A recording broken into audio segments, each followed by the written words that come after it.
Feliz domingo de resurrección. Gracias por estar aquí hoy. Vamos a orar, después leemos la Biblia un poco.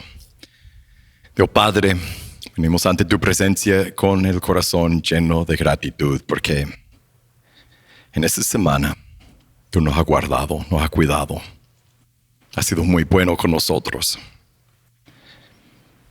Has proveído todo lo que necesitamos y mucho más.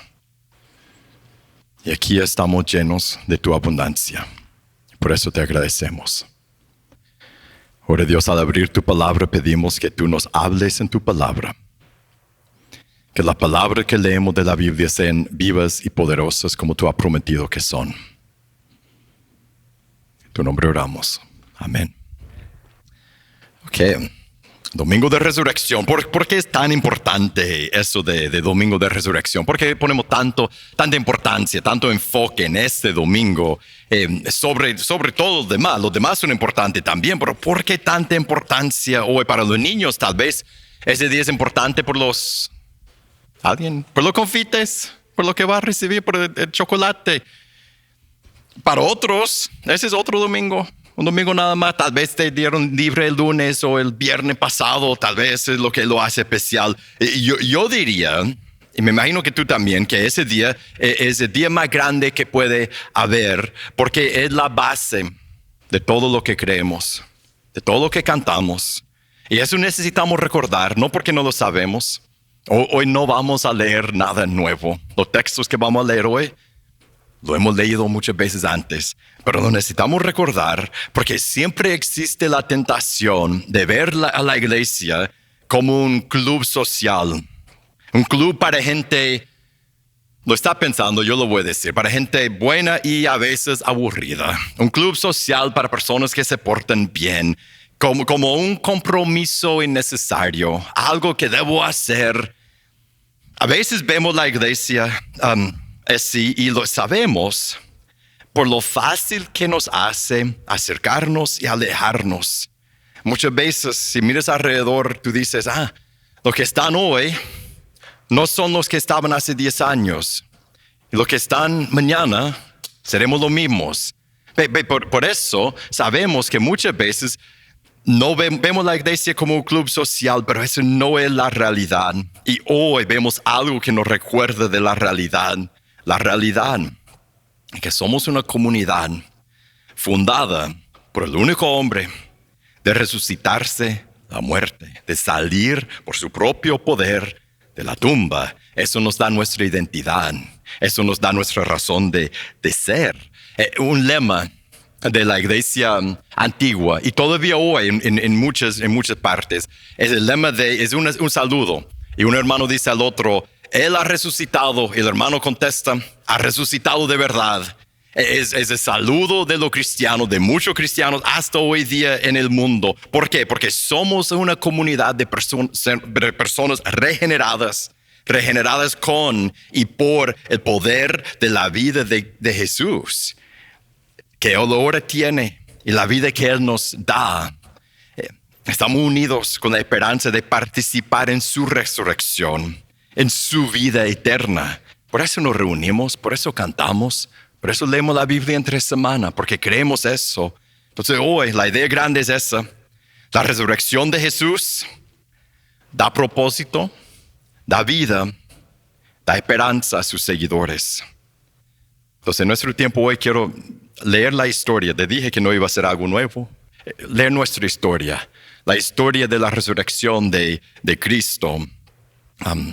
Una historia de una resurrección no empieza con la resurrección, empieza por la muerte, porque para que haya resurrección tiene que haber muerte. Empezamos la historia en Lucas 23:33, cuando llegaron, y los que llegaron eran soldados y gente que estaban viendo, los espectadores. Eran los 3 que iban a ser crucificados. Cuando llegaron al lugar llamado La Calavera, Antes de continuar con el video, quiero invitarte a visitarnos en pazcondios.com. En pazcondios.com nuestra misión es capacitar a los líderes para equipar a los santos, es equipar a los santos para la obra de ministerio. En pazcondios.com regalamos una gran variedad de recursos para los que somos líderes y para cada persona que quiere buscar a Dios. Hay seminarios, sermones, estudios, videos, hay libros, mucho más y todo es completamente gratis. Así que te invito a visitarnos en pazcondios.com, también a suscribirte a este canal para ver todos los videos que publicamos. Ahora regresamos al video. Nombre que nos llevaría a creer que ahí es donde mataban, crucificaban a personas, lugar de la muerte. Crucificaron allí a Jesús y a los malhechores, uno a la derecha, otro a la izquierda. Una pausa antes de seguir y después leemos el resto, pero antes, esta palabra crucificaron. Recordamos lo que significa. Significa que tomaron la parte cruzada de la cruz, la parte horizontal de la cruz, que Jesús cargaba en sus hombros, que luego otro tuvo que cargar porque él no podía caminar. Tomaron eso y lo amarraron o lo clavaron a la parte vertical de la cruz, ya haciendo la cruz de madera. Y después, en el piso, en la tierra, pusieron la cruz, pusieron a Jesús sobre la cruz, agarraron clavos, no clavitos que usamos cuando construimos, clavos grandes, de los grandes. ¿Se han visto, por ejemplo, los que usan cuando amarran, cuando ponen los rieles de tren? Así, esa clase de clavos. Agarraron clavos y sujetaron los brazos de Jesús con los clavos, tal vez poniéndolos por la mano, más probable, entre los huesos de su antebrazo. Ahí lo clavaron y después pusieron sus pies uno encima del otro y pasaron otro clavo entre los dos, amarrándolo a la cruz con clavos. Y después, ya sangrando de eso y de todas sus otras heridas, levantaron entre varios esa cruz con el hombre ya clavado allí. Lo dejaron caer en el hoyo con un golpe, Jesús clavado allí. Después lo estabilizaron para que no cayera y esperaron, porque la crucificación es una muerte de esperar. Esperar, ¿por qué? Porque uno no muere de los golpes, no muere a veces de la pérdida de sangre, pero por lo general moría de la falta de oxígeno. Entonces ahí estaba Jesús extendido allí. Se puede imaginar sus manos extendidas así, con todo su peso en sus manos que estaban clavados allí. Y si tú dices, ¿por qué no se ponía así para poder respirar bien y soportarse y no guindarse de los clavos en sus brazos? Es porque en sus pies estaba el otro clavo. Y cuando se apoyaba allí, imagina el dolor, con todo su peso ahí en ese clavo. Entonces, la persona moría en la cruz después de muchas horas, porque para respirar, guindados ahí, no puede respirar bien. Para respirar bien tiene que levantarse, respirar y después caer otra vez. Y con el tiempo ya perdían la fuerza, ya no podían hacer eso. Y sus pulmones llenaban de sangre y agua y ya murieron.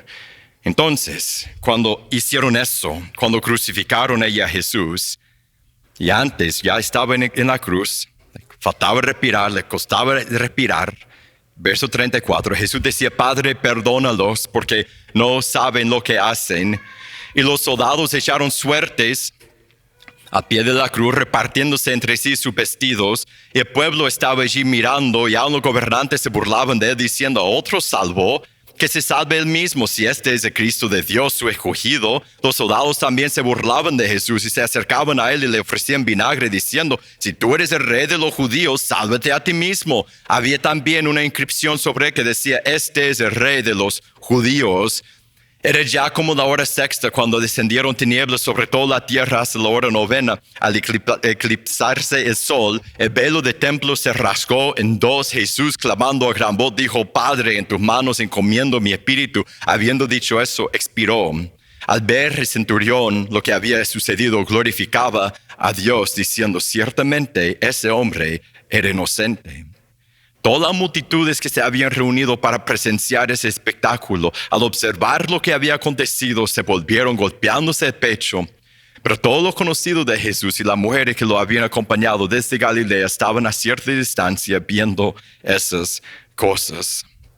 Había un hombre llamado José, miembro del concilio, varón bueno y justo, el cual no había estado de acuerdo con el plan y el proceder de los demás, que era de Arimatea, ciudad de los judíos, y que esperaba el reino de Dios. Ese fue a Pilato y le pidió el cuerpo de Jesús, y bajándolo, lo envolvió en un lienzo de lino y lo puso en su sepulcro excavado en la roca donde nadie había sido puesto todavía. Era el día de la preparación y estaba para comenzar el día de reposo, y las mujeres que habían venido con Jesús desde Galilea siguieron detrás y vieron el sepulcro, cómo fue colocado su cuerpo. Cuando regresaron, prepararon especies aromáticas y perfumes, y en el día de reposo descansaron según el mandamiento. Y ahí es donde normalmente terminaría la historia. Ahí es donde terminaba toda la historia de todas las demás personas que habían muerto por crucifixión hasta ese momento.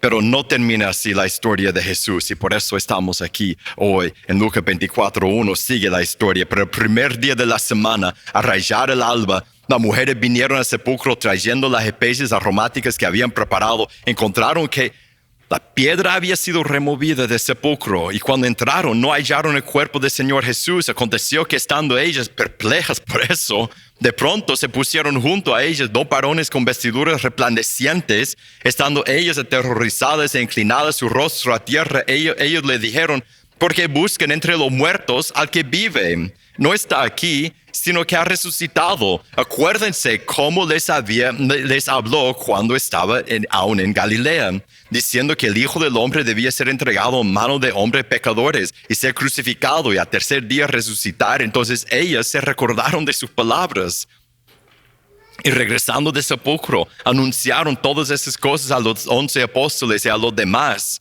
Era María Magdalena y Juana y María, la madre de Jacobo. También las demás mujeres con ella decían esas cosas a los apóstoles. A ellos esas palabras les parecían como disparates, no la creyeron. Pero Pedro se levantó, corrió al sepulcro, inclinándose para mirar adentro, vio solo las envolturas de lino y se fue a su casa maravillado de lo que había acontecido.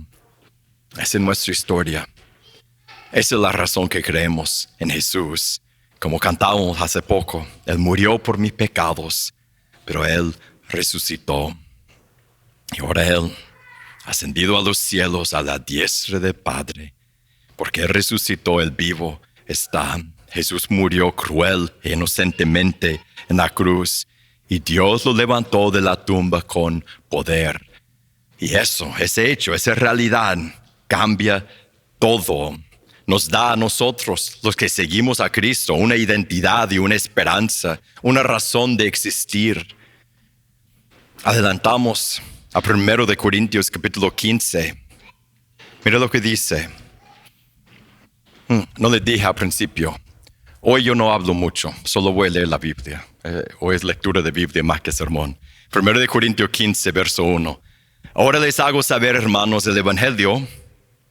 Entonces le va a decir el Evangelio, fíjense bien, que le prediqué, el cual también ustedes recibieron, en el cual están firmes, por el cual también son salvos, y retienen la palabra que le prediqué, a no ser que hayan creído en vano.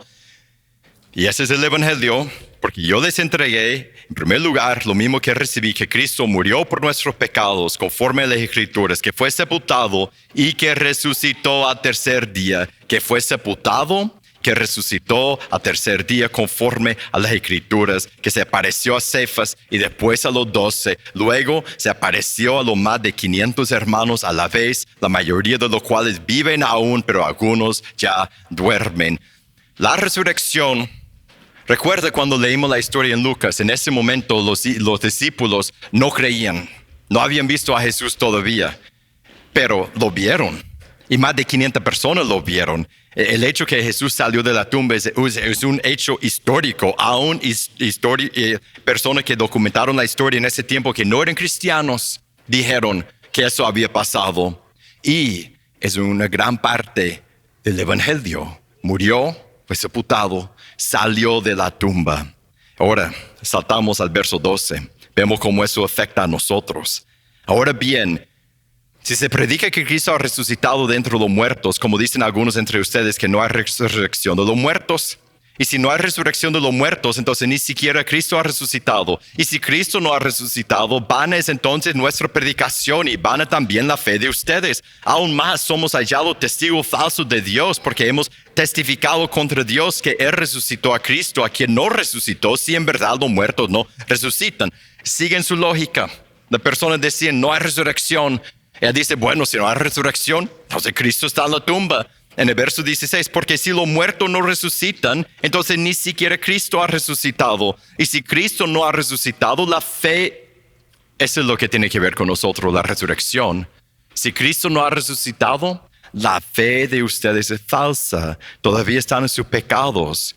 Entonces también los que han dormido en Cristo están perdidos. Si hemos esperado en Cristo para esta vida solamente, somos de todos los hombres los más dignos de lástima. Él está diciendo que el cristianismo sin la resurrección es una fábula vacía. Y los cristianos, unos pobres tontos, que viven con una esperanza falsa. Pero no es así. Sigue en el 20. Pero ahora Cristo ha resucitado de entre los muertos, primicia de los que durmieron, murieron. Porque ya que la muerte entró por un hombre, también por un hombre vino la resurrección de los muertos.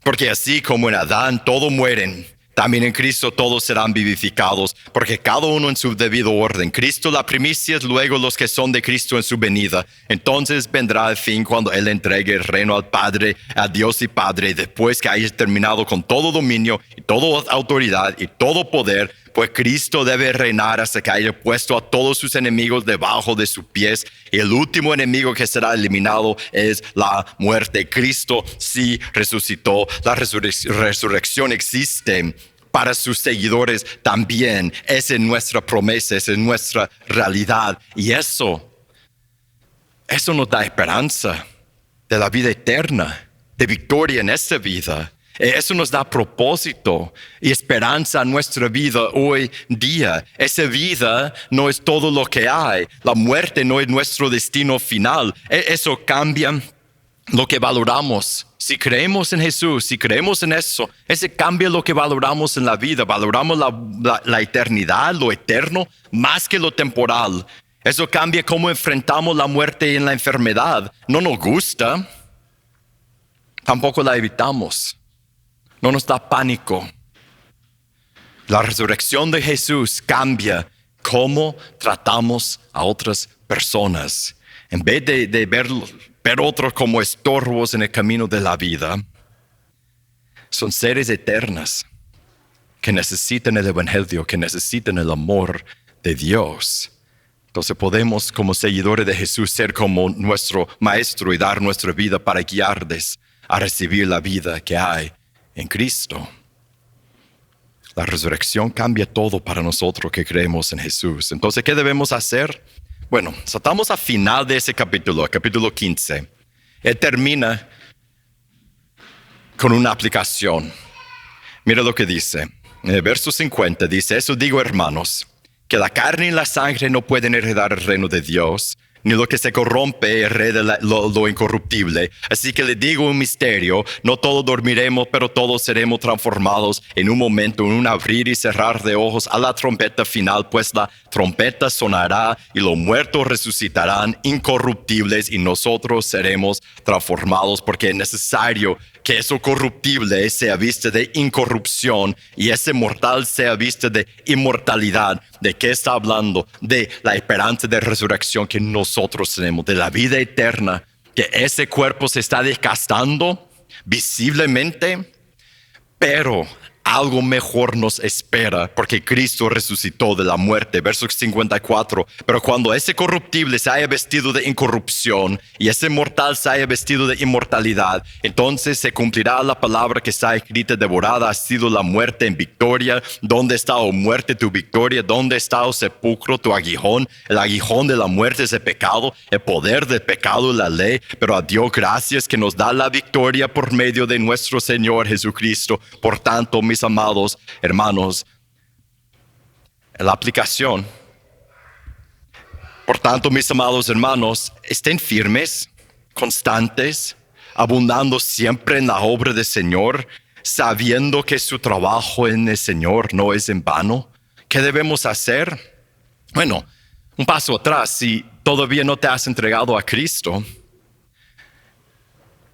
hablar de la resurrección de Jesús es una invitación a ti a entrar en la vida nueva y la esperanza eterna que Cristo realizó en la cruz y en su resurrección.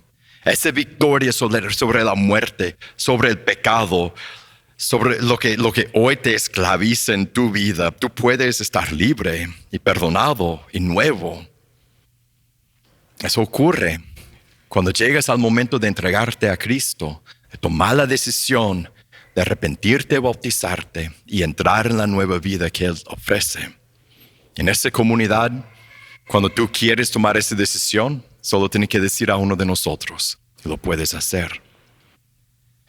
Que debemos hacer lo que ya hemos tomado esa decisión, lo que ya tenemos la vida que hay en Cristo. Regresa al verso 58 que acabamos de leer. Por tanto, mis amados hermanos, estén firmes, constantes, abundando siempre en la obra del Señor, sabiendo que su trabajo en el Señor no es en vano. Aun cuando siente que es en vano, seguir a Cristo, leer tu Biblia un día más, dejar el pecado, luchar contra tus deseos, ser bueno con las personas que te tratan mal, hablar el evangelio a personas que te han rechazado. Hazlo otra vez, no es en vano. Vivamos como los hijos perdonados que tenemos la esperanza de la vida eterna porque la hemos recibido en Jesús. Y terminamos hoy por tomar la Santa Cena. Los que han entrado en Cristo, es un momento para celebrar y agradecer a aquel que nos da esa esperanza, que fue a la cruz y después resucitó. Si vas a tomar la Santa Cena, está preparada en la mesa en la entrada, paquetes con pan y con jugo, y les invito a participar. Si has tomado tu decisión de entregarte a Cristo, participar en recordar, y lo que recordamos es lo que leímos, que Él fue crucificado y su cuerpo fue deshecho, su sangre derramada. Recordamos su cuerpo y su sangre. Ahora, Dios Padre, gracias por Jesús y por su sacrificio y por vencer la muerte, por la victoria que Él logró ese día. Y no nos gloriamos en eso solamente por ver lo que Él hizo, por la victoria que Él ganó, sino nos gloriamos en eso porque nos ha invitado a participar de esa misma victoria, de ser tus hijos amados y perdonados por lo que Cristo hizo en la cruz. Por eso te amamos, te agradecemos. En el nombre de Jesús oramos. Amén.